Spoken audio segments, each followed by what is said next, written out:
जय हिंद दोस्तों। आज हम बात करेंगे जीएस की स्ट्रेटेजी के बारे में। किसके लिए? सीडीएस के लिए। क्योंकि मैंने बहुत सारे लोगों के साथ देखा है कि वो इंग्लिश और मैथ्स में तो बहुत अच्छा स्कोर कर देंगे, बट उनका जो जीएस में 20+ स्कोर भी आता नहीं है, तो जिसकी वजह से उनकी जो सेक्शनल कट ऑफ है वो क्लियर नहीं हो पाती है। सब सेक्शनल कट ऑफ आपकी क्लियर नहीं होगी तो आपका फाइनल मेरिट लिस्ट में नाम नहीं आ सकता, क्योंकि सेक्शन में कट ऑफ आपका क्लियर होना चाहिए। उसके बाद ही आपका जो मैथ्स और इंग्लिश का पेपर है उनको कट ऑफ में आप यूज़ कर सकते हो। ठीक है, तो मैंने सीडीएस को 3 बार क्लियर किया है, उसके बाद एनडीए मैंने 4 बार क्लियर किया है, और सीएपीएफ इस बार को जो सीएपीएफ 2024 था ये मेरा क्लियर है। ठीक है, सीएपीएफ असिस्टेंट कमांडेंट। तो हम अगर किसी चीज़ की प्रिपरेशन कर रहे हैं तो सबसे पहले उसके लिए चाहिए हमारा क्या, आपका जो कंटेंट है वो मतलब जो पेपर में आएगा वो क्या है, मतलब हमारा सिलेबस। अगर आपका सिलेबस आपको पता होगा तो आपको बहुत सारी चीज़ें पहले से ही सॉर्टेड हो जाएंगी। तो सिलेबस के लिए जैसा हमें पता है कि आपके जो सब्जेक्ट्स हैं वो कौन कौन से हैं। ठीक है, ज्योग्राफी, इन्वायरमेंट, मतलब मैंने ज्योग्राफी और इन्वायरमेंट को एक साथ काउंट कर लिया। उसके बाद science, current affair, polity, economics, history and architecture. उसके बाद जो सबसे इंपॉर्टेंट है वो सबसे पहले मैं जिसके बारे में बात करना चाहूँगा वो है ज्योग्राफी। मैंने बहुत सारे बच्चों को देखा है कि ज्योग्राफी में स्कोर करना थोड़ा सा आसान है as compare to other subject. ठीक है, तो ज्योग्राफी में जो सबसे पहले इंपॉर्टेंट बुक्स है ना वो आपकी जो फिजिकल ज्योग्राफी की क्लास 11th की दोनों एनसीईआरटी हैं। अगर आपने वो दोनों एनसीईआरटी को अच्छे से कवर कर लिया तो आपके लिए मतलब जैसे 20 से 25 क्वेश्चन आ रहे हैं तो 18 क्वेश्चन आप बहुत आराम से कंफर्टेबली, ठीक है, कंफर्टेबली कोई भी नॉर्मल बंदा कर सकता है। हाँ, थोड़ा इस बार की जो ज्योग्राफी थी वो थोड़ा सा अच्छी थी, तो इसलिए मुझे लगता है कि इस बार में करना अच्छा इतना आसान नहीं था। इस बार के लिए आपको बहुत सारी नॉलेज भी, एडवांस नॉलेज होनी चाहिए। इसके अलावा जो आप कर सकते हो ना वो मेरे हिसाब से जैसे सुदर्शन गुजर सर है ना, ठीक है, यूट्यूब पे उनकी प्लेलिस्ट पड़ी है मैपिंग से रिलेटेड। आप एक बार मेरा मानो ना, उनकी 30 क्लासेस हैं, आप उस मैपिंग को खत्म कर लेना एक बार, जिससे आपके बेसिक्स जो है ना वो कवर हो जाए। मैपिंग के 3 से 4 क्वेश्चन आएंगे, बट बहुत सारी चीज़ें आपको जो कवर करने में हेल्पफुल होगा। जैसे इसमें ग्रासलैंड्स कवर हो जाएंगे आपके, ठीक है, और स्टेट्स, जो स्टेट से क्वेश्चन आता है हमारी आइलैंड से, ठीक है, वो चीज़ें अगर आपकी एक बार कवर हो गई वो मैपिंग में कवर हो जाएंगी। और उसके बाद जैसे अगर आपने बेसिक्स बुक खत्म करी है अपनी, ठीक है, चाहो तो क्लास 12th की एक एनसीईआरटी पढ़ सकते हो, वो मैं बता दूंगा कौन सी पढ़नी है। ठीक है, एक एनसीईआरटी आप पढ़ सकते हो। उसके बाद पूर्वालोकन एक बुक है, घटना चक्र, जो मोस्टली स्टेट पीसीएस वाले बच्चे यूज करते हैं। आप लोग इसे यूज कर सकते हो किसके लिए? क्वेश्चन प्रैक्टिस के लिए। उसके बाद आपको पीवाईक्यूज करने हैं। पीवाईक्यूज किस किस के करने हैं? तो सबसे पहले आपको पीवाईक्यूज करने हैं सीडीएस के, ठीक है, ये ऑर्डर ध्यान रखना। उसके बाद आपको करने हैं पीवाईक्यू सीएपीएफ के, और फिर आपको लास्ट में पीवाईक्यू करनी है एनडीए के, क्योंकि एनडीए की पीवाईक्यू थोड़े से इजी होते हैं। तो आपको अगर लेवल मैच करना है सीडीएस और सीडीएस के जो पेपर है उसको, उसके लिए आपको सीडीएस और सीएपीएफ के पीवाईक्यूज करने चाहिए, क्योंकि सीएसए के थोड़े एडवांस आते हैं। आप सिविल सर्विसेज के छोड़ सकते हो उसके अलावा, बट ये दोनों कर सकते हो। ठीक है, और तो इसमें तो यही था, 20 से 25 क्वेश्चन आएंगे। तो आप पहले ज्योग्राफी खत्म करिए। ज्योग्राफी खत्म करने के बाद आप साइंस की तरफ मूव कर सकते हो। कुछ लोगों की प्रायोरिटी होती है साइंस पहले कर लेते हैं या ज्योग्राफी पहले कर लेते हैं, बट मेरे को ज्योग्राफी मेरा फेवरेट सब्जेक्ट था तो मैं ज्योग्राफी को पहले करता था। ठीक है, अब क्लास 9th और 10th की आपको एनसीईआरटीज खत्म करनी है दोनों। साइंस के लिए science one of the scoring subject है। ठीक है, अगर आपने साइंस को अच्छे से कवर कर लिया ना तो आप सेक्शनल कट ऑफ क्लियर कर सकते हो विदाउट किसी अदर सब्जेक्ट के। फिर ये है ना, आपका इंग्लिश में और मैथ्स में बहुत अच्छा स्कोर होना चाहिए। जो ओटीए वाले हैं उनका इंग्लिश में बहुत अच्छा स्कोर, मतलब इंग्लिश में स्कोर अच्छा, मतलब मैं क्या कहना चाह रहा हूँ, 80+ अगर आप स्कोर कर रहे हो तो फिर आप बाकी सब्जेक्ट छोड़ के जा सकते हो। बट मेरा हिसाब से it is not a smart choice. अगर साइंस के क्वेश्चंस कम हो गए, जैसे 2024 के जो फर्स्ट वाला पेपर था उसमें जो साइंस के क्वेश्चंस थे वो डिक्रीज कर दिए, जिसकी वजह से आपको देखा होगा कट ऑफ बहुत गिर गई थी। बट फिर भी आप लोग उतना रिस्क मत लेके चलो ना, हो सकता है और बच्चे प्रिपेयर करके आ रहे हैं। उसके बाद आपको क्वेश्चन प्रैक्टिस करनी है सीडीएस, सीएपीएफ और एनडीए, जितने भी पीवाईक्यूज हैं। मैं आपको पीवाईक्यूज करने के लिए एक बहुत अच्छा प्लेटफॉर्म बताता हूँ, उसका नाम है अचीव सीएपीएफ। अचीव सीएपीएफ एक टेलीग्राम चैनल भी है और उनका खुद का जो वेबसाइट भी है, वेबसाइट है या ऐप है, तो उसमें पीवाईक्यूज को उन्होंने बहुत अच्छे से सेग्रीगेट कर रखा है। तो आप जब जाओगे ना, मतलब चैनल विजिट करोगे या ऐप विजिट करोगे तो उसमें बहुत अच्छे से सेग्रीगेशन दे रखा है, तो उस चीज़ को आप बेनिफिट उठा सकते हो। ठीक है, तो 18 से 30 क्वेश्चन आएंगे। अगर आपने बहुत अच्छे से प्रिपेयर करो, मतलब मैं बहुत अच्छे से प्रिपेयर करने का क्या मतलब है, आपने दोनों एनसीईआरटी कम से कम 3 से 4 बार पढ़ ली हो। ठीक है, उसके बाद जो क्वेश्चन प्रैक्टिस है, मैं आप मैंने देखा है कि बहुत बच्चों को ये दिक्कत होती है कि हमें तो आंसर याद हो गया, अब हम क्यों करें। बट अगर आप 3 बार से ज़्यादा कोई भी क्वेश्चन प्रैक्टिस कर लोगे ना, तो जो आपको लैंग्वेज है ना, जो लैंग्वेज है क्वेश्चंस की, वो पकड़ में आ जाएगी। और क्वेश्चन आपने देखा होगा यूपीएससी जो है मोस्टली लैंग्वेज में ही खेल करता है। अगर आपको एक बार लैंग्वेज पकड़ना सीख गया ना यूपीएससी की, तो आपके लिए पेपर इजी हो जाएगा क्रैक करना, ठीक है। साइंस के बाद हम चलते हैं करंट अफेयर। मतलब मेरे हिसाब से बहुत लोग इसको प्रीफर भी करते हैं और कुछ लोग इसको छोड़ भी देते हैं, बट मेरे हिसाब से इजी टू प्रिपेयर है, आप कर सकते हो, ठीक है। करंट अफेयर के लिए कुछ नहीं, आप एक कोई भी चैनल पकड़ो यार, मैं तो कहता हूँ कोई भी चैनल पकड़ो। जैसे मैं सीडीएस जर्नी को फॉलो कर लेता हूँ मंथली मैगजीन के लिए, इनसाइट एसएसबी की करंट अफेयर्स हैं। और एक मेरा फ्रेंड है, उसने भी अभी इस बार क्लियर किया है, वो गौरव सर की जो करंट अफेयर क्लासेस है, जो किससे उत्कर्ष क्लासेस से रिलेटेड है शायद ये, ठीक है, उत्कर्ष। तो ये यूट्यूब पे मिल जाएगी ना आपको, उत्कर्ष क्लासेस करके एक हैं, उनकी जो क्लासेस हैं वो गौरव सर को वो फॉलो करता है, ठीक है। तो उसने भी बताया कि बहुत अच्छा रिजल्ट था। उसके अलावा एक मेरा इंडिया का स्टूडेंट था, उसने भी बताया कि भैया इस बार पीडब्ल्यू की जो करंट अफेयर की जो लास्ट में जो मैराथन होती है ना, उससे बहुत सारे क्वेश्चंस थे।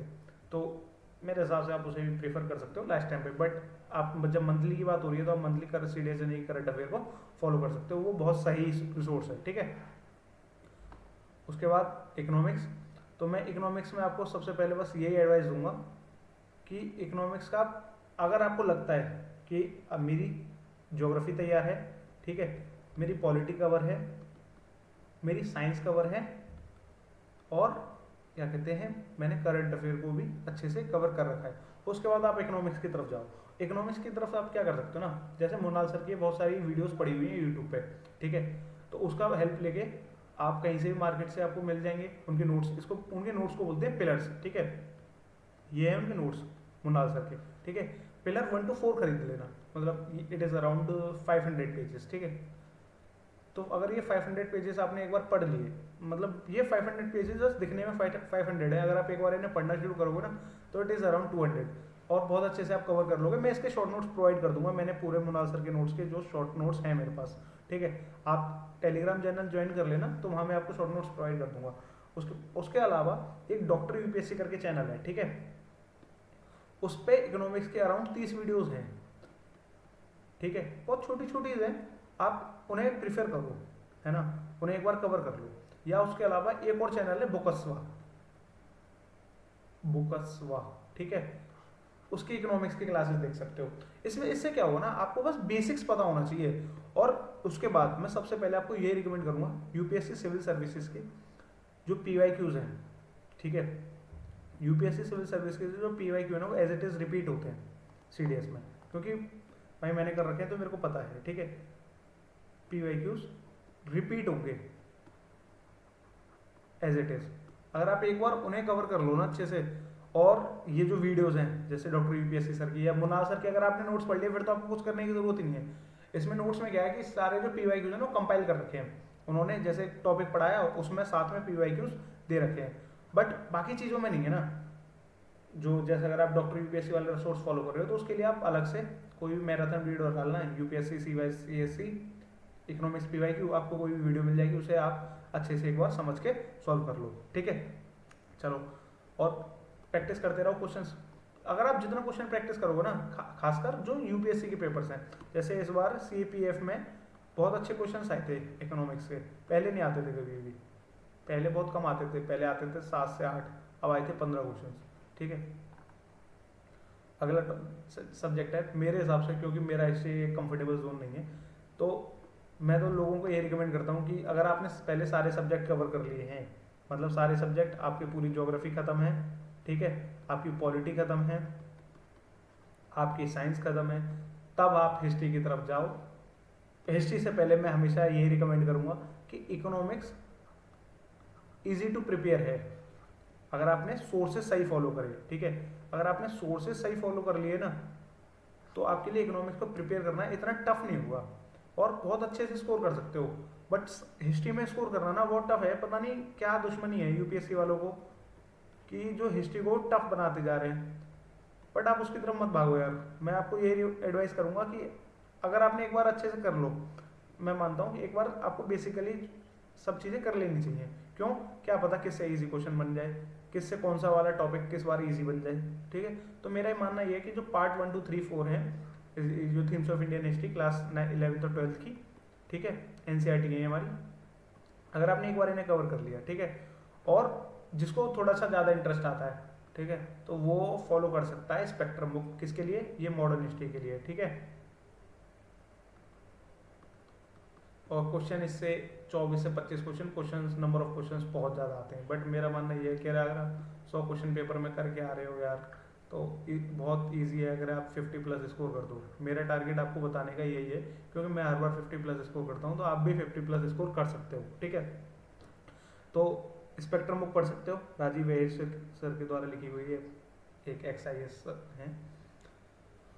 उसके बाद पॉलिटी, पॉलिटी का one and only source Laxmikanth, मतलब इससे बाहर तो कुछ है ही नहीं भाई। ठीक है, इस बार हाँ, इस बार थोड़ा सा हुआ कि क्वेश्चन थोड़े से टफ आए, बट आपको टफ क्वेश्चन की तरफ जाना ही नहीं है ना। अब जैसे अगर मान लो 15 क्वेश्चन है, इस बार जो था 7 से 8 क्वेश्चन टफ थे, बट 7 तो आपके कंफर्टेबल थे ना, 7 तो अभी भी कर सकते थे। और जो किसी हर सब्जेक्ट में अब ये यही हाल हो रहा है कि लो रिटर्न है, क्योंकि जो पेपर का जो रिटर्न है, ठीक है, जो पेपर का पैटर्न है वो बहुत बढ़ा दिया है यार। इस बार आप पेपर देखना, मैंने तो पेपर दिए थे, जो CDS का जो GS का पेपर था, कौन सा 2024 का फर्स्ट, उसका जो लेवल था वो बड़ा था किससे, सिविल सर्विसेज वाले पेपर से। ठीक है, मैंने तो दोनों पेपर दिए थे तो मुझे पता है। तो उसके बाद आप पॉलिटी के लिए पूर्वालोकन प्रीव्यू, वही घटना चक्र बोलते हैं मोस्टली इसे, जो मार्केट में जाओगे तो आप बोलते हैं भैया अपनी पॉलिटी की घटना चक्र दे दो, तो ठीक है, पॉलिटी की घटना चक्र आप फॉलो कर सकते हो, मेरे हिसाब से अच्छी बुक है, खासकर प्रैक्टिस के लिए। अगर आपको लगता है कि ना आप किसी और एग्जाम में भी प्रिपेयर करोगे, जैसे स्टेट PCS में आपको अपियर होना है, ठीक है, या CAPF में आपको जाना है, ठीक है, पेपर में बैठना है, तो आप घटना चक्र को एक बार सॉल्व कर सकते हो, आपके लिए बहुत बेनिफिट रहेगा। तो यही है, और आपको लगातार जुड़े रहने के लिए आप हमारा चैनल सब्सक्राइब कर सकते हैं, कमेंट करो यार, लाइक करो, बताओ कि आपको और क्या चाहिए। ठीक है, आगे आपकी डिमांड क्या है, मैं उस डिमांड को मीट करने की कोशिश करूंगा अगर मेरे बस की होगी, मतलब मेरे। उसके बाद आप टेलीग्राम चैनल हमारा ज्वाइन कर सकते हैं, जहाँ आपको बता दिया जाता है कि आपको क्या करना है, ठीक है, और क्या नहीं करना। ये सबसे इंपॉर्टेंट यही है कि क्या करना है और क्या नहीं करना। तैयारी हर कोई कर सकता है, कोचिंग मैं अगेंस्ट हूँ, थोड़ा आप लोग खुद कर सकते हो यार, मेरे अगर मैं कर सकता हूँ सब कर सकते हैं। ठीक है, टेलीग्राम ज्वाइन करो, आपको बता दूंगा सोर्सेज ये फॉलो करने हैं। मैंने बोला था ना कि जो, जैसे मैंने एक पिछली वीडियो में बोल रखा है इंडिया के लिए कि जो ज्योग्राफी वाली है ना, न्यू NCERTs मत फॉलो करना यार, जो पुरानी वाली ले लेना। ठीक है, पुरानी वाली में क्या है कि बहुत सारे टॉपिक्स नई वाली में स्किप कर दिए हैं जो पुरानी वाली में है, तो मैं उसकी आपको PDF प्रोवाइड कर दूंगा। हमारा टेलीग्राम चैनल ज्वाइन कर लेना, उस पर आपको PDF प्रोवाइड कर दूंगा, और यार चैनल सब्सक्राइब कर लो, अच्छा लगेगा, ऐसे ही मेहनत करते रहेंगे। ठीक है, तो ध्यान रखो अपना, जय हिंद दोस्तों।